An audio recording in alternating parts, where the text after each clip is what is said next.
context that we are working to change U.S. foreign policy in the Middle East.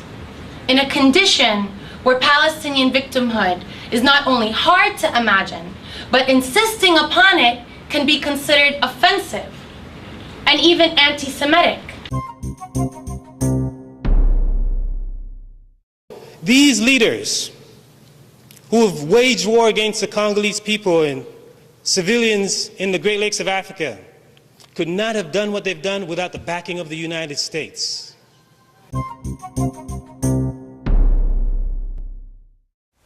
Hello, my name is Stanley Heller. Welcome to The Struggle. The Struggle is shown on 21 cable stations from Vermont to New York City, on the internet at thestruggle.org. We begin with Palestinian-American lawyer Noura Erakat talking about a trip she helped lead to Palestine and the very different attitudes and rights of settlers and Palestinians. Then we hear from former governor and senator of Connecticut, Lowell Weicker.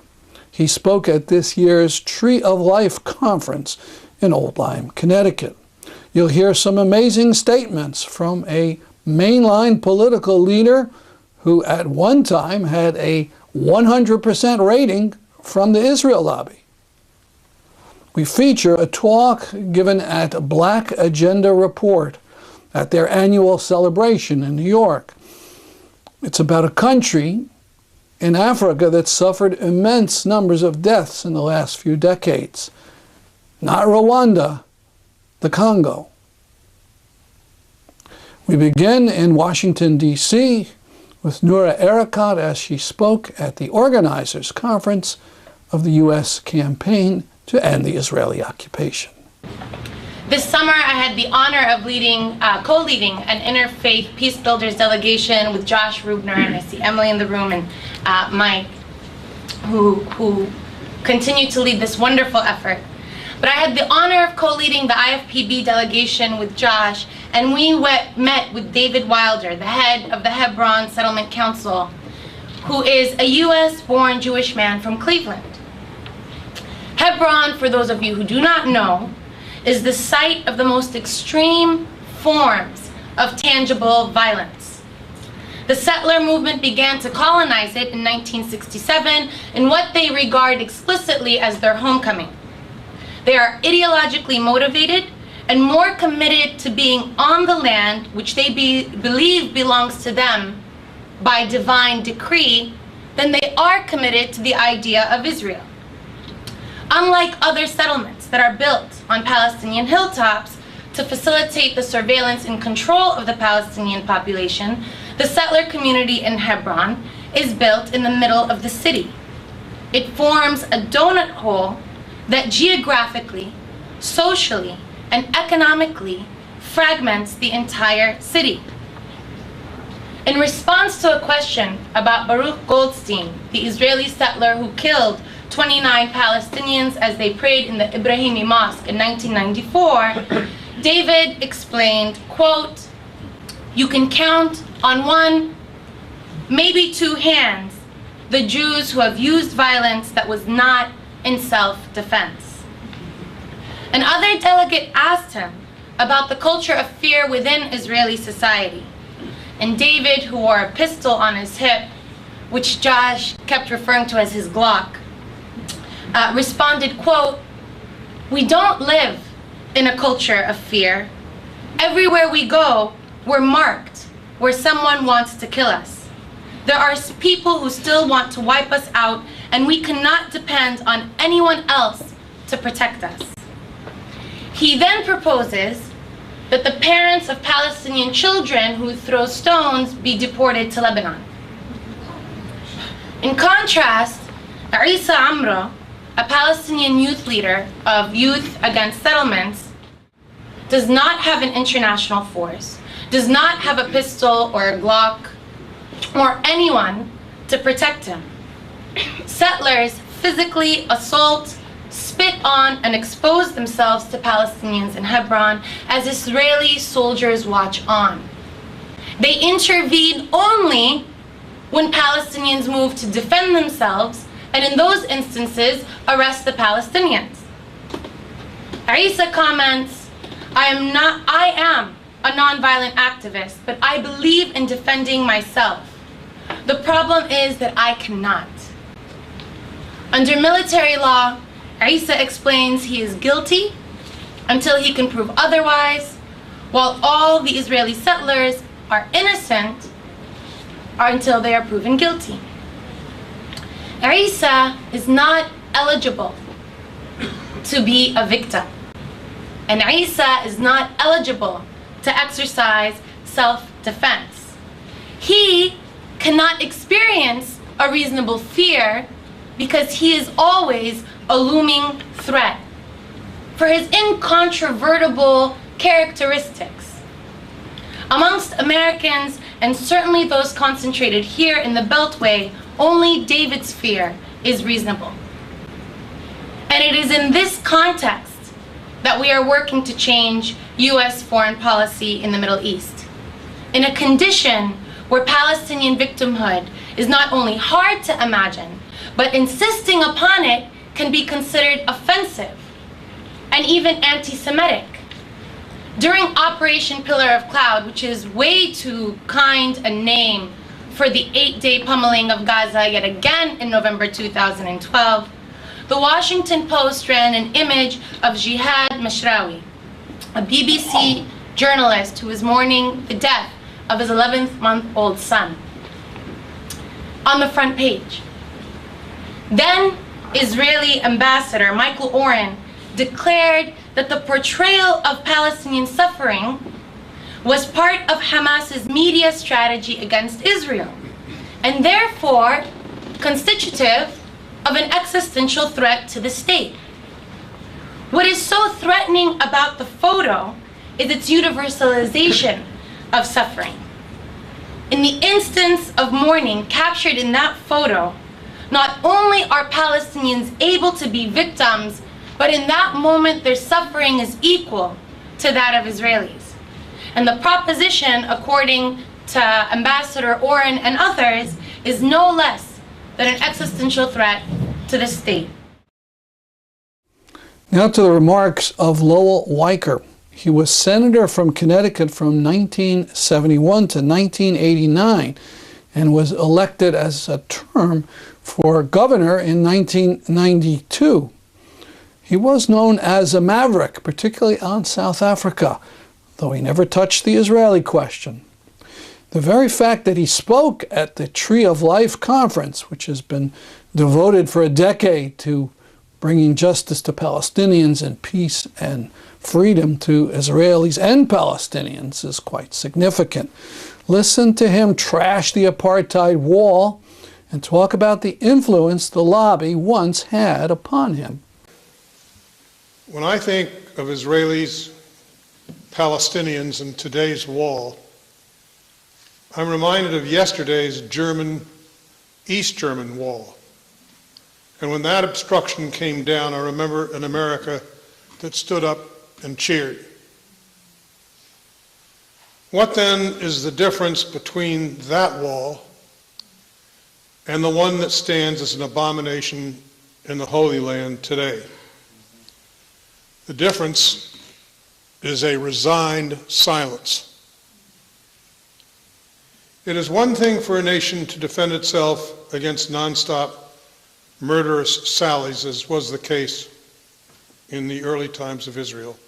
Quite another to use history as justification for an ongoing policy of isolation, internment, deprivation, and humiliation that is waged against today's Palestinians. That said, I'm not unmindful that travesties still occur on both sides. But instead of insisting that Israel get to the business of peace in short order, the United States fuels indifference to Palestinian suffering by continuing a steady flow of aid, military and economic, to Israel, as if they were the sole aggrieved party in the present standoff.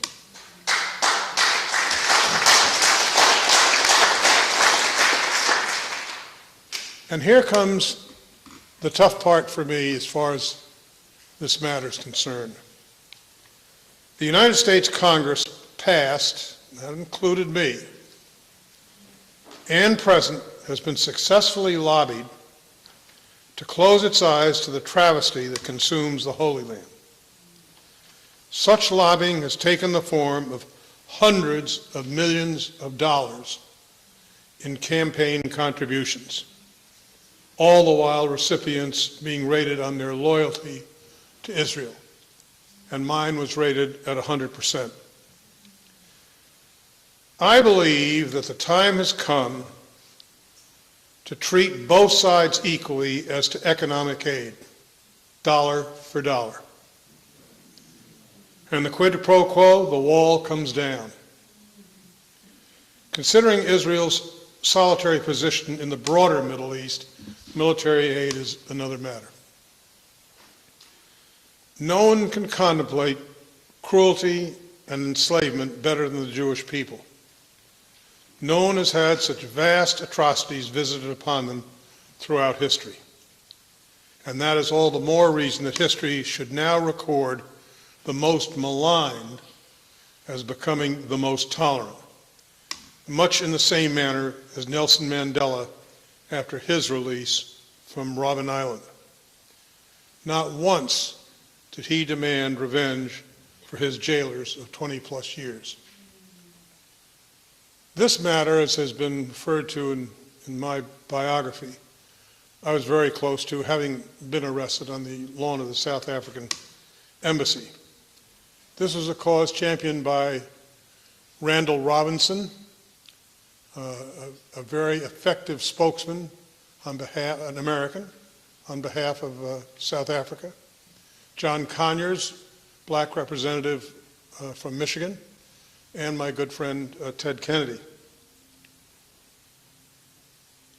For the United States, intolerance, whether by friend or foe, has no place on our agenda.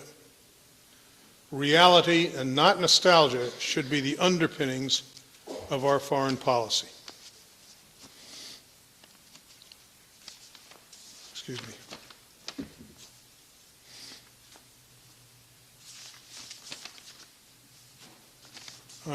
I'm a little slow because I do want to stick to my text, because this is a very dangerous ground we're treading on, and I want to be precise in what I say. I remember when Congress challenged Ronald Reagan's policy of constructive engagement with South Africa. That policy tacitly endured the existence of apartheid. When Congress pushed back, and the pushback came in the form of an override of a Reagan veto. When Congress pushed back, apartheid quickly collapsed, and Nelson Mandela became president of South Africa.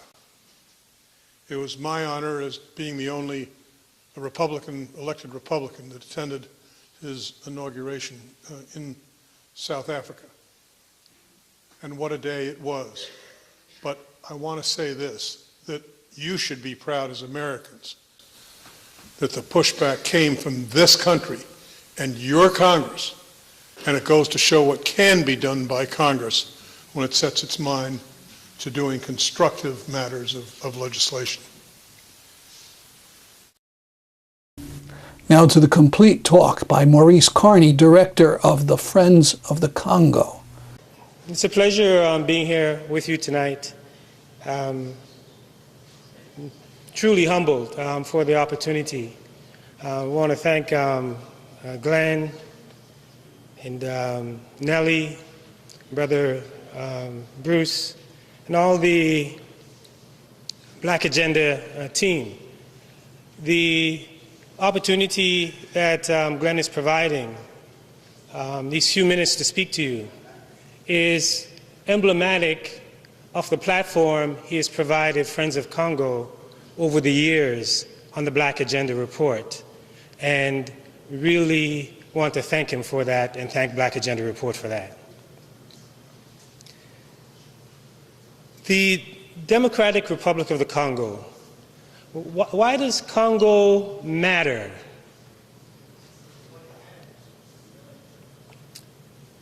Congo is located in the heart of Africa. It straddles the equator. It is bordered by 9 other African countries. No country on the African continent has that many countries bordering it. It's the size of Western Europe, has an estimated population of 70 million people, one of the largest countries in the world, in the top 20. In the early 1900s, European geologists said Congo was a geological scandal. And they said this because so much wealth was packed into one space. It's arguably the richest country on the planet. Today, some economists estimate that Congo's natural resources is valued at around $24 trillion. We don't know if that's true. That's their estimate. But the fact that they can estimate that much about a particular country lets you know, gives you a sense of the kind of wealth that's there. And that wealth has been the bane of Congo's existence. In the Berlin Conference, 1884-1885, it was given to King Leopold II as his own personal property. Ruled it for 23 years, decimated the population by 50%. An estimated 10 to 15 million people lost their lives while he extracted rubber and ivory. There was a global outcry from people like Mark Twain, who wrote King Leopold's Soliloquy. People like Sir Conan Arthur Doyle, who wrote Crime in the Congo. Booker T. Washington, who wrote about the crimes being committed in the Congo. A brother by the name of George Washington Williams, who coined the term crime against humanity in his letter to King Leopold II, calling for the king to let go of the Congo. So the international movement succeeded, and Congo was turned over to the Belgian state, ruled it as a colonial outpost from 1908 to 1960, where they extracted copper and cobalt and uranium, the same uranium that the United States used in atomic weapons to drop in Nagasaki and Hiroshima. Congolese finally got their independence in 1960 and elected Patrice Emery Lumumba. And Lumumba said, we want to use all this wealth for the benefit of Congolese, in particular, and Africans in general. And the moment he said that, he signed his death note. And Lumumba's overthrow was orchestrated by the CIA, led by Larry Devlin. And he lays it out step by step in a book that he wrote called Chief of Station Congo. And Devlin said we had to remove Lumumba because if we did not remove Lumumba, not only would we have lost Congo, we would have lost all of Africa. Why does Congo matter? Because it's central to the future of the African continent. That's why Che Guevara went there in 1965. Because he saw it as a front against imperialism and felt that victory had to be won in the Congo. And said Congo's problem was not just a Congolese problem or an African problem, but he said it was a world problem. We saw Nkrumah at the same time writing The Challenge of the Congo, because he saw Congo as the capital for his Pan-African project of the United States of Africa. Fanon said that the fate of all of us is at stake in the Congo. So if we look at our revolutionaries, freedom fighters, Malcolm X always spoke about the Congo. If you watch his debate at Oxford, the overwhelming majority of his debate at Oxford was about the Congo. So Congo is central to the future of the African continent. It's the first place in which the United States in post-independence Africa intervened. And they developed a policy they call the Congo Syndrome. And that policy has been applied throughout the African continent. And that the Congo has been destabilized since its inception. And most recently, after the United States had imposed Mobutu on the Congolese people for over 3 decades, and they got tired of him, instead of supporting a pro-democracy movement inside of the country, the Clinton administration backed a war of aggression by U.S. proxies, Rwanda and Uganda, in 1996. That triggered the deaths, as Glenn said, of an estimated 6 million people. The United Nations says it's the deadliest conflict in the world since World War II, but yet we hardly hear about it. Our sister said, remaining silent is no longer an option. That's why Black Agenda Report decided to break the silence and give me a platform here tonight, and have been giving me a platform and Friends of the Congo platform for the last few years. Those proxies of the United States that invaded the Congo, led by Paul Kagame of Rwanda and Yoweri Museveni of Uganda, Bill Clinton, Madeleine Albright, Susan Rice, who was then Assistant Secretary of State for African Affairs, dubbed these leaders the new breed of African leaders, Renaissance leaders. And what they all had in common is they came into power with the barrel of a gun, they invaded another African country, they're authoritarian figures, they have the blood of millions of Africans on their hands, and they form the beachhead of neoliberal policies in the heart of Africa. You're going to find Kagame at Davos next to Bill Clinton and Tony Blair, not at the World Social Forum. So these leaders who have waged war against the Congolese people and civilians in the Great Lakes of Africa could not have done what they've done without the backing of the United States. The United States has provided them with arms, provided them with training, military equipment, financing, intelligence, and when their crimes are brought up at the international level and accountability is called for, the United States runs interference and provides them with diplomatic and political cover. So those crimes that are being committed in the Congo could not be committed without the backing of the United States and the protection of their allies, Rwanda and Uganda. That's why I got to give props to Vijay Prashad, who recently wrote an article comparing Gaza to Congo. Because the same protection that the United States gives to Israel in its actions in Palestine is the same protection it gives to Rwanda and Uganda in their actions in the Congo. So why does Congo matter? Because it's trapped in the battle, in a geostrategic battle for natural resources. Its coltan is vital to precision instruments in fighter jets, night vision goggles that the United States military uses. Its cobalt is key for the U.S. aerospace and military industries. Uranium, I've already stated. It's a storehouse of strategic minerals that are vital to major industries in the West, whether we're talking about the technology industry, electronics industry, automotive industry, jewelry industry. Congo has the minerals that are vital to those industries. So that's why Congo matters. President Obama, when he was senator, he understood this to some degree. He passed a law. One of his signature achievements as senator was to pass a law in the Congo called the Democratic Republic of Congo Relief, Security, and Democracy Promotion Act that called on the United States Secretary of State to withhold aid to any country that destabilized the Congo, meaning Rwanda and Uganda. As president, he hasn't acted on it. It's a major contradiction. He was interviewed earlier this year and asked about intervening in Syria. Brother Ajimu talked about the responsibility to protect. Samantha Power and Ambassador Rice are the two major proponents of that in the Obama administration. And President Obama said that, how do I make a decision whether to intervene in the Congo or intervene in Syria?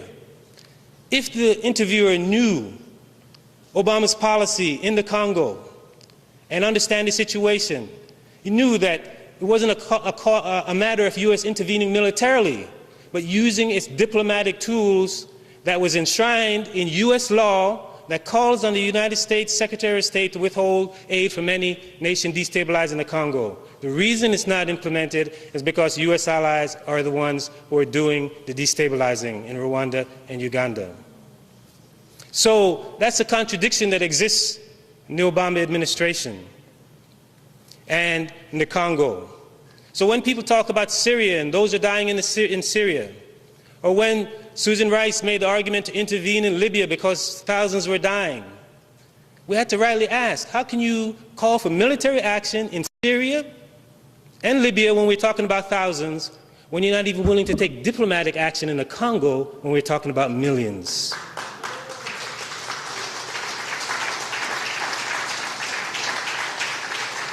So the responsibility to protect Congo is center. If we're talking about the deadliest conflict in the world since World War II, we take Afghanistan, Iraq, Sudan, Bosnia, put them all together, Rwanda genocide, they do not match the deaths that occurred in the Congo. So we're talking about human life.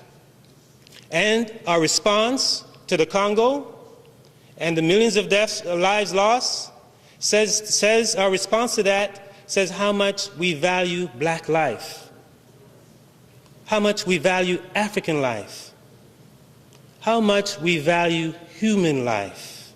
We're silent because we don't value those black lives. So breaking your silence is a way of demonstrating value for black life. And Black Agenda values black life, values African life, values human life. And that's why they provided this platform. And I'm grateful and thank you for this opportunity and for being here today.